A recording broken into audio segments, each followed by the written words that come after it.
Hello, and welcome to Kingdom Inspired Kids Where Parents Talk.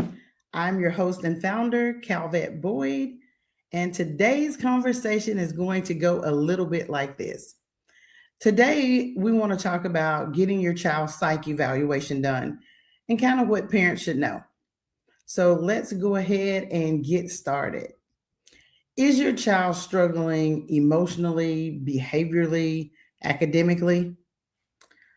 Are you wondering if a psychological evaluation might help?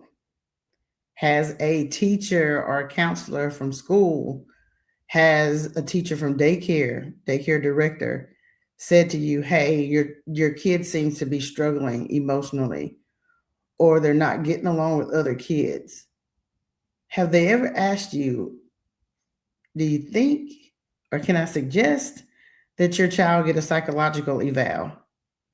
I can tell you, when you hear things like that, it can be a little bit scary, but we know God doesn't give us the spirit of fear. In this episode, I'm going to break down like what a psychological eval really is, what signs might indicate it's time to seek a psychological eval, and what the process actually involves. So, from understanding testing options to navigating school systems and insurance, I want to talk about it so that you guys can really understand what that process looks like. As a matter of fact, I've got a copy of a psych eval, and I want to go over some questions that are in that. Now, when I want to go back to what I said in the beginning, where I asked the question, have you heard from a teacher, a counselor? Has a daycare director or a teacher come to you and said, "Hey, your child is struggling emotionally, or they're not getting along with other kids, so it may be time to get a psych eval." I can just tell you that hearing those things is hurtful, and it can be a little uncomfortable. I won't say fearful, but it can be a little uncomfortable. So what do we do as parents? Well, we need to make sure that we're watching our kids, and I've talked about this before. You want to make sure that you're monitoring your kids, like get some feedback from those teachers, kind of like if there's a chart, maybe daycare, if there is a chart where they're keeping up with their behavior throughout the day, or their activities throughout the day, make sure that you get a copy of that, because some of those things are going to be helpful when you get ready to answer the questions, when you decide, or if you decide to get your child tested. Talk to your school counselors, talk to your teachers at the schools, make documentation, keep up with notes of different things that are happening around the house. And that way, it'll be easier to navigate when it's time to go through and actually do the psychological eval. Most psychological evals are very lengthy. I can tell you they are very lengthy. It is a process. It is, I can tell you that the one that I'm going to cover with you guys today, I think is like 7 or 8 pages.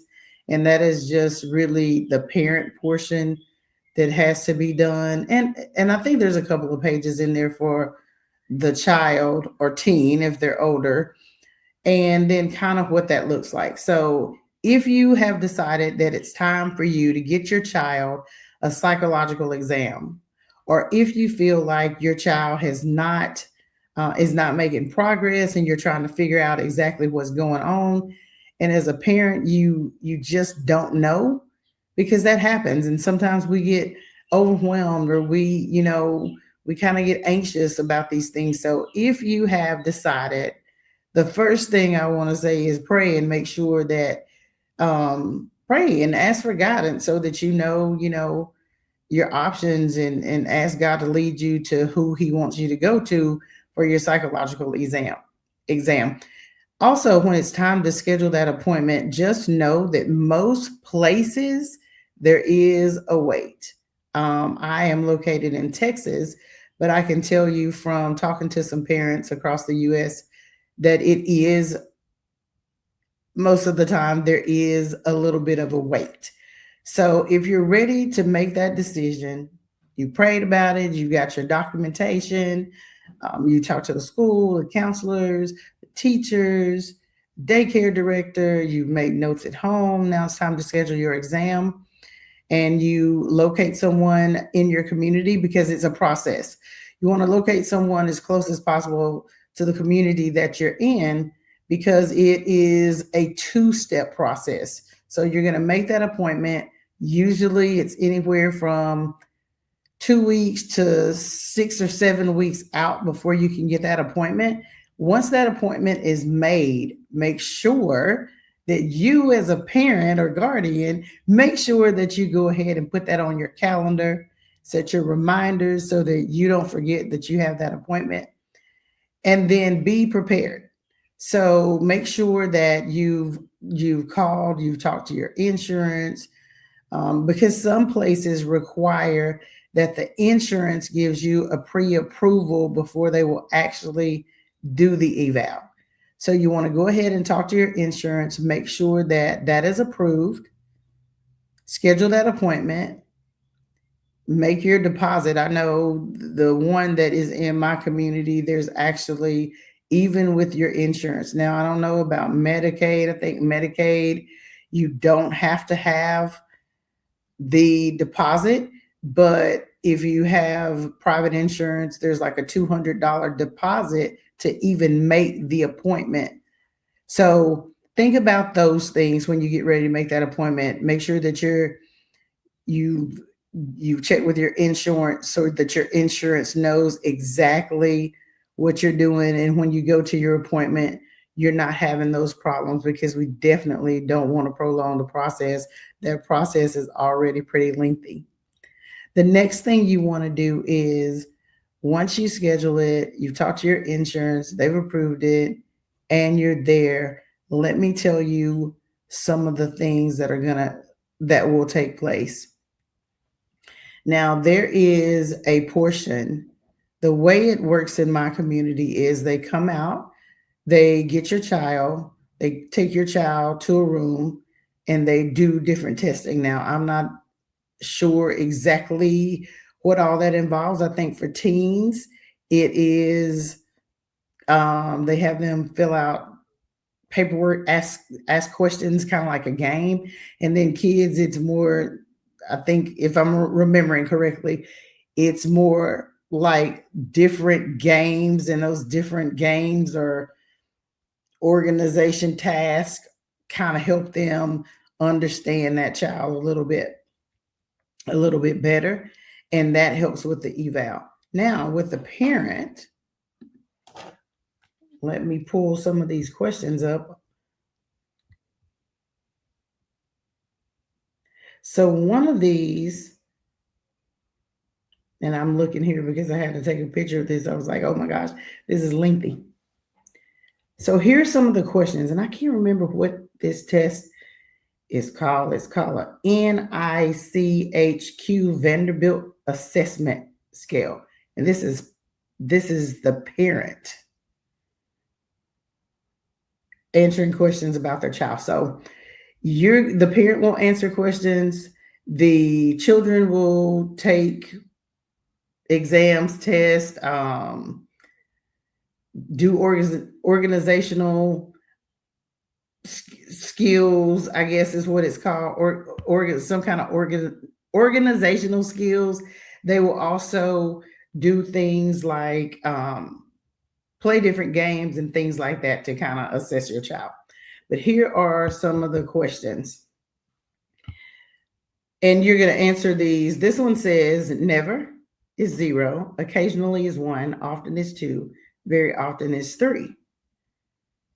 And it says each rating should be completed in the context of what is appropriate for the age of the child. When completing the form, please think about your child's behaviors in the past 6 months. So they want to know what's happening recently. And here we go with these questions. This one is 32 pages long. This is from the American Academy of Pediatrics. And it says, does not pay attention to details or makes careless mistakes with, for example, homework. And then you're going to rate that never, occasionally, often, or very often. The next question says, has difficulty keeping attention to what needs to be done. Now, is your child all over the place? Are they jumping from thing to thing and they're not finishing anything? does not seem to listen when spoken to directly. So you're giving them direction or you're talking to them and they seem like they don't understand. Does not follow through when given directions and fails to finish activities, not due to refusal or failure to understand. They just don't follow directions when you give them. And each one of these you are going to rank never, occasionally, often, or very often. Has difficulty organizing tasks and activities. Avoids dislikes or does not want to start tasks that require ongoing mental effort. So things that are going to require them to continue to think and have to think and use their brain, they might not want to do that, or they may always want to do it. Loses things necessary for tasks, toys, assignments, pencils, or books. Maybe your child doesn't want to do their homework and you're wondering why they don't want to do their homework. Something to think about. Is easily distracted by noises or other stimuli. We're having a conversation and they're doing their homework. They might not be able to focus on their homework because we're having a conversation. Is forgetful in daily activities. They fidget with their hands or feet. They squirm in their seat. They leave their seat when remaining seated is expected. So if you've ever heard your child's teacher say anything like, they won't sit down, they're always up and they're always moving, well, that could be a sign. They run around or climb too much when remaining seated is expected. Again, they can't be seated. They have difficulty playing or being quiet during play activities. Their only go or often acts as if driven by a motor, like they don't ever stop. You ever seen kids where they're just constantly moving, moving, moving, moving, moving, and they can't ever stop, or they're constantly talking and they can't ever stop? Maybe your sign to get that Psych Eval. The next one is they talk too much. Sometimes kids just talk, talk, talk. They blurt out answers before the question has been completed. So maybe you hear that from your teacher, like they're disrupting my class. They keep blurting out when I'm trying to teach the students. They interrupt or intrude in others' conversations and or activities. So you're talking, they take over the conversation. They lose their temper. They argue with adults. They actively defy or refuse to go along with adults' requests or rules. They deliberately annoy people. For example, you hear that. You're working on something. You're concentrating. You're doing your podcast. You're on Zoom with your job and you hear that. Tick, tick, tick, tick, tick. Or they're in the background, they're dancing, and you're focused on your Zoom call. Things like that. They blame others for their mistakes or behaviors. It is never their fault. They're angry and resentful. You don't have to do anything to them. Sometimes it just happens.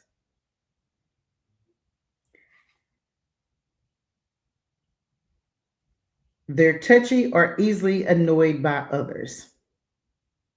Any little thing bothers them. They start physical fights.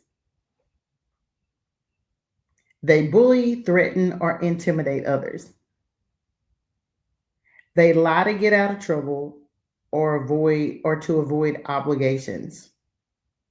So maybe they're supposed to clean their room and they say, well, my brother has the broom, or he won't give me what I need, or he's just messing with me and it's not my fault. That's why I can't get my room clean. They skip school without permission.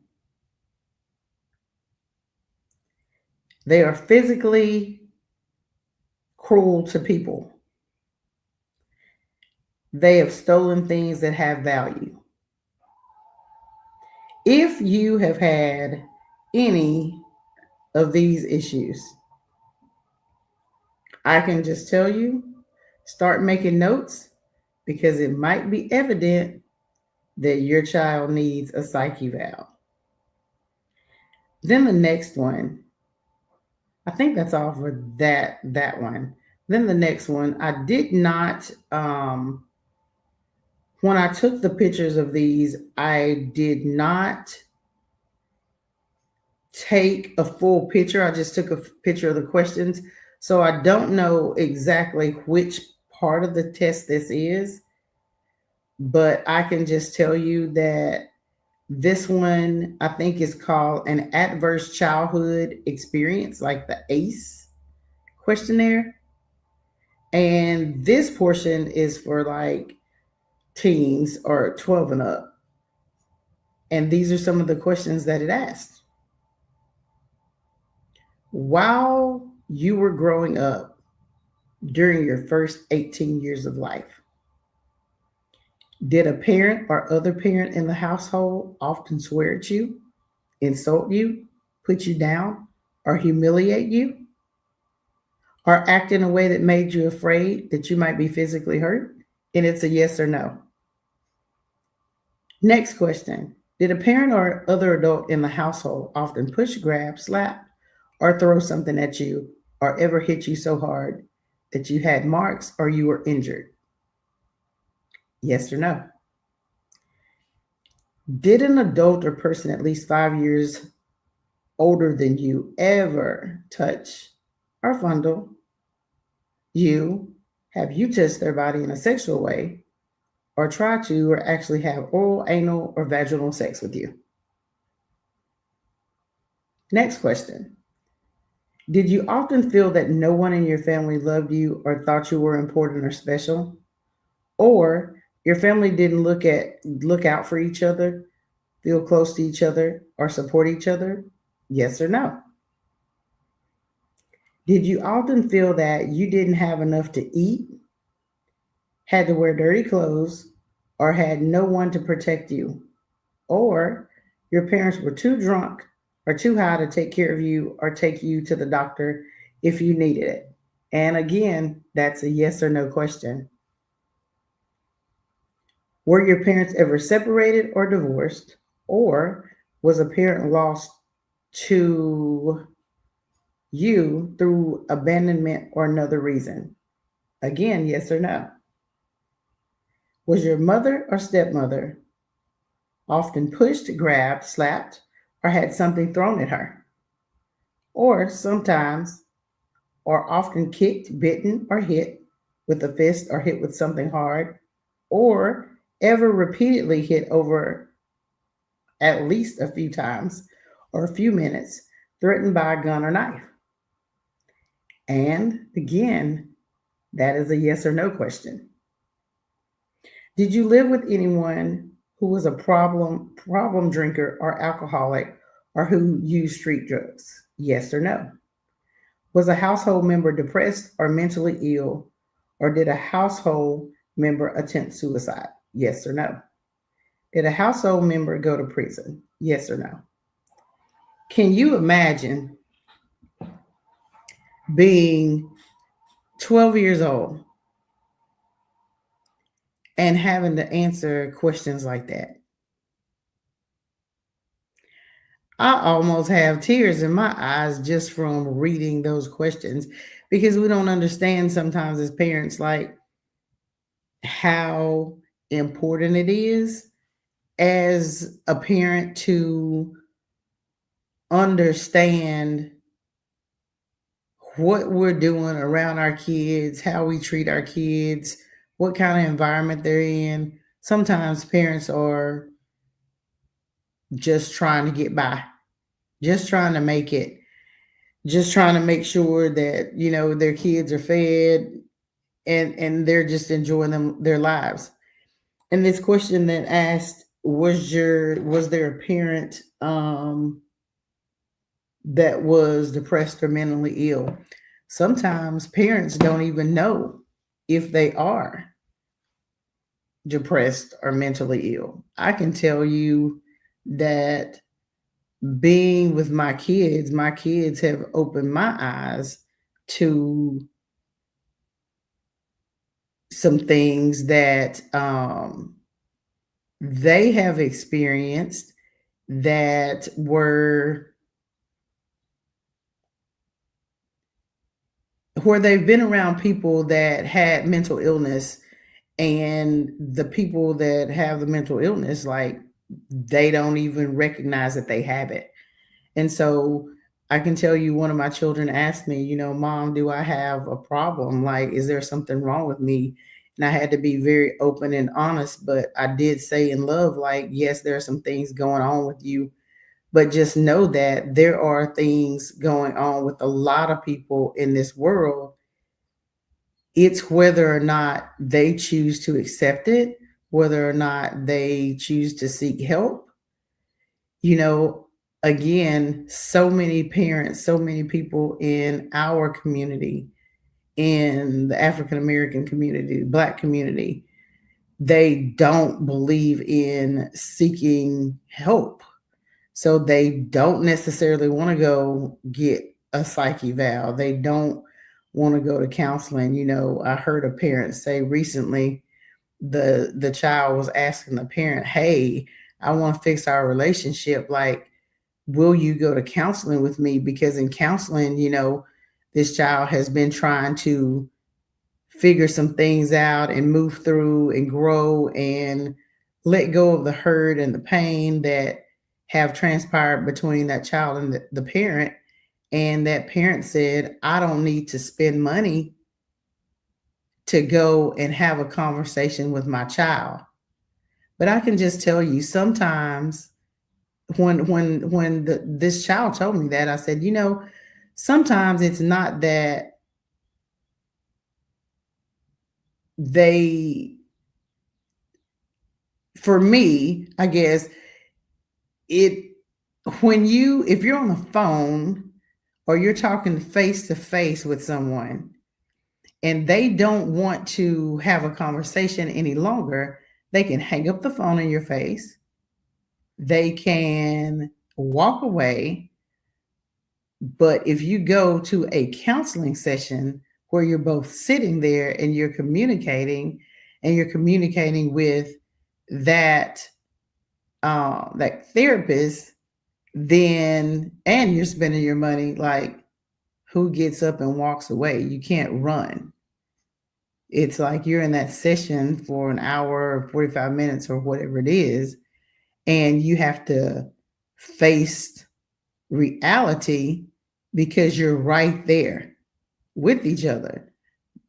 But if you're on the phone or you're face to face, you're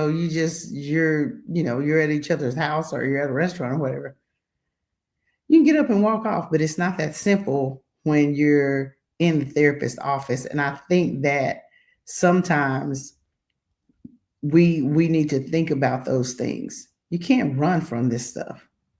It's real and it's everywhere. It's not just, I used to think that I was the only parent that was going through things like this, but I can tell you that I definitely am not. I was at a store recently and I saw this little girl, and she was like probably like 10 years old, and it looked like she had a sister that might have been 7. And she wanted something in the store and the parent didn't get it. And she let loose. And what does let loose mean? Let loose for me means she was screaming and yelling and throwing things in the car. And her sister was just like, okay, here we go again. She's acting out. She has behavior issues. And the mom was ignoring her. The mom just totally ignored her. If she did it then, that's not the first time, because she wasn't embarrassed that she did it in front of us or anybody else that was in the parking lot. So I can tell you that there's some things going on. Once you start realizing that this is real, it makes it easier. I'm not saying that a person has to accept the diagnosis, but we do want to be whole and we do want to be healed. And sometimes going to therapy is how you do that. Sometimes going to therapy and finding out what's going on with you, being able to talk it through, come up with some strategies and plans. Because listen, not everybody can strategize and plan when it comes to this. So think about those things. Okay, back to my questions. Just wanted to cover that for a little bit. Back to my questions. Then it asks all kinds of things. So there's a parent questionnaire and it wants the demographic information. It wants to know who the child lives with, um, their mother, their father, their siblings, any other adults or children that they may live with. They want to know who is the managing conservator. So that comes with who has custody of the child. If the child is in CPS care, when were they placed in the home? If the child is adopted, when was the adoption finalized? Does the child receive services at school?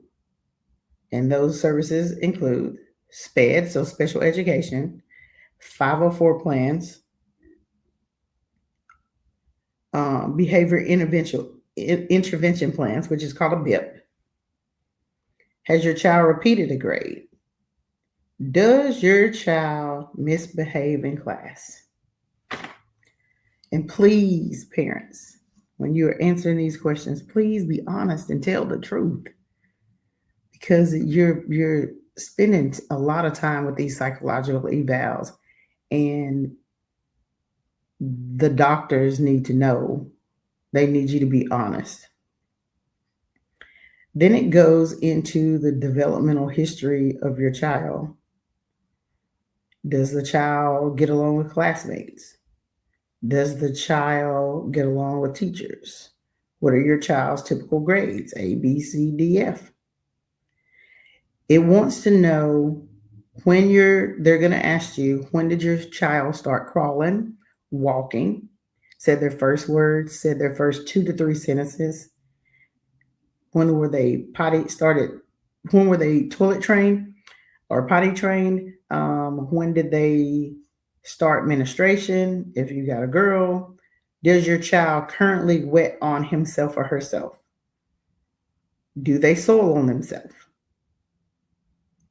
And then it's going to ask you some questions, some medical history about yourself, about the mom. Were there any pregnancy complications? If so, what kind of complications did you have? How many weeks gestation was the child born? Did the child have to stay in the NICU unit? During pregnancy, was the child exposed to drugs, alcohol, nothing? Has the child been hospitalized for any medical reasons? Has the child had hospital stays for psychological reasons? Does the child see a pediatrician, a psychiatrist, a counselor, a therapist? And if so, how often and what medications are they taking? Parents, let me just say, please, again, don't be embarrassed because you're not in this alone. So please do not be embarrassed to answer these questions. And then you're going to answer questions like, do you have any concerns with their vision or hearing? Does your child take a nap during the day? Does your child complain of nightmares? Do they have nightmares often? Are they rested in the morning time? How many hours of sleep they usually get at night? Is your child a picky eater? Does the child binge on food? Do they vomit often?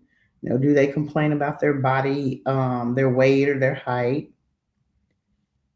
What age children does your child get along with better? Are they younger? Are they older? Are they the same age? I can tell you that mine, there's a mixture. So I put a little bit of everything. What games or recreation or hobbies do they enjoy? What do they participate in? Are they involved in any activities outside the home, like at church, at school? Do they play any sports? Are they in any kind of clubs? Are they in a band? Are they on a theater team, drama team, those kind of things? I told you guys this thing is lengthy. And then there is a questionnaire that says your family history and adverse childhood experiences. Has the child been sexually abused? If yes, who did it? Have they been physically abused? If so, who did it? Have they been neglected emotionally or physically? If yes, who was it? Now, for me, when I looked at that question, have they experienced neglect? That means, as for me, when I read that question, that means, is the parent or both parents active in this child's life? Because if not, then that is, if there's a parent that's missing or not active, to me that is physical neglect because they're not physically in their life. And if they don't talk to that other parent or grandparent, whoever's raising them, um, or if the parents are not together, then and they're not talking to that other parent, then to me that's emotional neglect. So you would put that person's name down and which one, emotional or physical or both. Then there's a part where it says attachment and discipline in the house. Does the child talk freely to you about his or her problems? Does the child seek comfort from a caregiver? If so, what kind of comfort? Is your child overly friendly? Do they talk to every single person that they come in contact with? This child is more difficult to raise than the other children I've cared for? That's a yes or no. As a caregiver or parent, I feel overwhelmed by the child's problems. It asked you that. Listen, it is okay to feel overwhelmed being a parent. It's just like being a wife or being a husband or being a grandparent, being an aunt or uncle. Sometimes you can get overwhelmed going to work. You can get overwhelmed sometimes. It is okay. So be truthful when you answer these questions. What who is the one that does the discipline? What discipline is the most often used? What discipline works? What discipline does not work? And then it asks questions like, was there any alcohol abuse for the mom or dad or any extended family? Any drug use, in any intellectual disability? Again, sometimes the parents don't know that there's a disability within themselves. Perpetrator of abuse, mom, dad, or extended family. Mental illness, mom, dad, or extended family. And legal convictions, mom, dad, or extended family. Again, sometimes parents don't know that there is a problem with them sometimes, and they might need to go and get a psychological eval as well.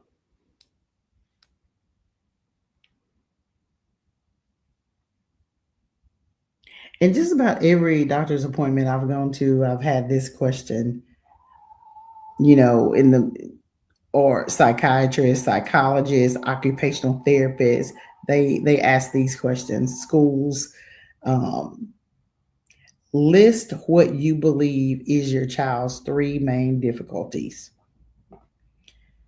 List your child's three main strengths. And describe or give any information that you feel would be helpful in evaluating or treating your child. So those are some things that you are going to want to know. Those are things that those are things that you are going to have to answer. And you want to make sure that you answer these things and that you are very truthful, because this is how you get help. And if you're not open and honest, there is no way to get the actual help that you need, and there's no way to get an accurate evaluation. So please make sure that you are, when you get ready or you feel like any of those questions that I read, especially in the beginning, if you feel like your child has any of those things going on, please think about it, pray about it, and try and get them a psych eval. Once you pray, if you feel like that's what you need to do, I can tell you that the insurance piece of it can be tricky, but we want to make sure that you just want to make sure that you talk to your insurance so you'll know if there is any kind of fee and kind of what that looks like or what that dollar amount is so you can prepare for it. And then understand that there are so many different testing options. So some of it is going to be paperwork for you, some of it is going to be games, some of it is going to be organizational activities, just different things, so that it kind of depends on the age of your child as to exactly what kind of evaluation testing that they'll do. Make sure that you are keeping a record of your child's behaviors so that you know what's going on, and make sure that you establish a relationship with the teachers, the counselors, the principals, the staff at the school, the even the cafeteria person if you know them, the daycare director, your daycare teachers, all of that. Make sure that you are active in your child's life. Make sure that you are keeping very good records of what's going on. Because listen, as a parent, I can just tell you, I've seen a lot of things. I know from experience that not every educator is an educator for the right reason. It's just like anywhere else. Not everybody does their job for the right reason. And there are a lot of people who do. I told you I have some great examples of educators, not only in my family but at my church as well. And so I know that those educators go to school with purpose, and they have a heart for the children, and they're believers as well. So they want the best for these children. Not everybody does. I've seen some things. I've seen where there have been some teachers that have been arrested for different things, and that'll be a whole nother podcast. But I just want you guys to know, because we see that. We'll see it come across national news sometimes, and we're like, oh my gosh, why, and how did they do that? So just make sure that you develop those relationships. And I'm saying that because right now, for us, school is out, but school will be starting soon, and you've got to know and establish those relationships in the beginning so that the teachers know that you are an active participant in your child's life, and that you want to develop the best relationship you can with those teachers and staff. If you guys have any questions about scheduling a psych eval, understanding like the different testing options, or navigating through your insurance or school systems, hey, let me know. Sometimes your doctor may even, like your child's pediatrician, may even refer you over to a therapist, to a psychiatrist or psychologist. So just make sure that you know the difference between the psychologist and psychiatrist, because not everyone can write prescriptions and get your child what they need. Make sure that once your psych eval is done, and that can take a couple of hours of your time. So be prepared for that. Don't plan anything else that day unless it's like 3 or 4 hours later, because you're going to need that time to really think it through, answer those questions. And then once you're done, you will probably be a bit mentally tired and need a little breather before you go into something else. So think about that. If you're scheduled to work that day, I would definitely take a half day off or take the day off so that you can make sure that you're fresh and you got rest the night before so that you can answer those questions thoroughly and accurately, be truthful. And then once that part of the eval is done, usually you go back to you go back to the same facility. They will give you a follow-up appointment, and that appointment will be where they go over their findings, what they saw, what they found. They'll tell you if it's your parenting style, if it's environmental, if it has to do with their environment, if it has to do with just them being defiant and things like that. There's just so many things that are out here, guys, when it comes to our kids. ADHD has now turned into ADD has now turned into ADHD. It falls under the same umbrella. So it's no longer, medically, it's no longer like ADD and ADHD. It is ADHD with, they're just not hyper. So there's so many different things that are out here that our children are going through. And some of those things we can navigate, we can help them through. Once you get your results from your psychiatrist, your psychologist or psychiatrist, whoever does your Psych Eval, I think it's psychologist. Once you get that information, you may be referred to therapy, weekly or every 2 weeks. You may be referred to occupational therapy, which is something that you're definitely going to, well, both of those things you're going to want to talk to your insurance about and see what kind of payments you might have for that. They will give you suggestions on your parenting style. They will possibly give you suggestions on, how to communicate with your child. And so just take those things and be open and be transparent, because it's a big step, but it is a step that is sometimes necessary. And remember, if they offer counseling, it is okay to go and sit on the sofa. It is okay. You don't have to be embarrassed. You don't even have to share it if you don't want to, but you don't have to be embarrassed. And before I go, I want to say, one of my child's friends said they ran across my podcast and they were like, "Oh my God, my parent, like, it's like your parent understands you. My parent doesn't understand me.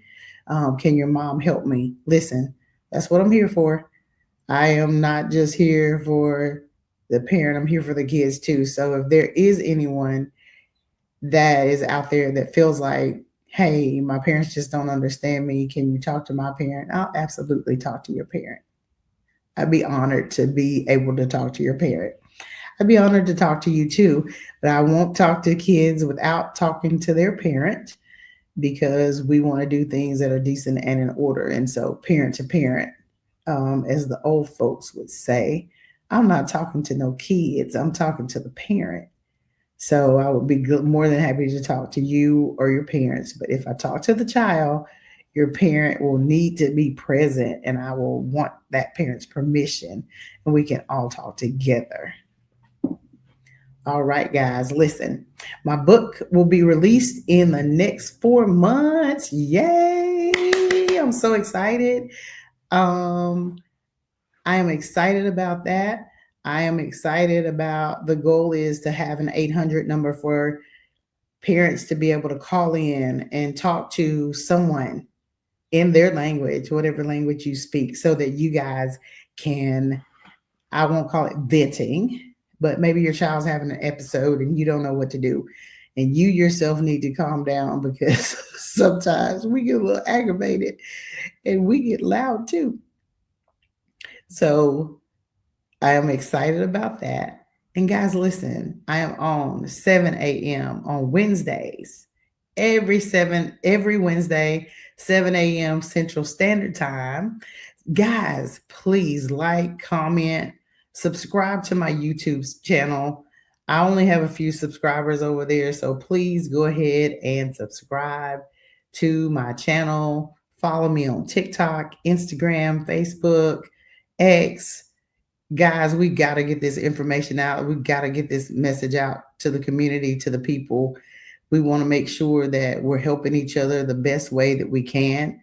And this podcast is not just to help someone, man. This thing is to help heal, deliver, and set me free as well. Because I've not been a parent that has been embarrassed. Like, I've never been embarrassed because I know what I do as a parent. So I raise my children right. I've raised them with a biblical foundation, so they know how they should act. So if they don't act that way, you know, it's not because it's something that I didn't do. And as a parent, I've always tried to make sure. I don't even know where that came from. The counseling and therapy and the occupational therapy and the psychologist and the psychiatrist. I don't even know where that came from because growing up, we didn't do that kind of stuff. But I don't know. I guess it's just what I'm supposed to do. But as a parent, I've always done those things because when I leave this earth, I don't ever want my kids to say, you knew that there was something going on with me and you as a parent didn't do a thing. So for me, I've always been that parent and I know how I raise them. So if they don't act right or they misbehave, honey, it is not because they have not been raised. It's because a choice that they made to act out or to act up.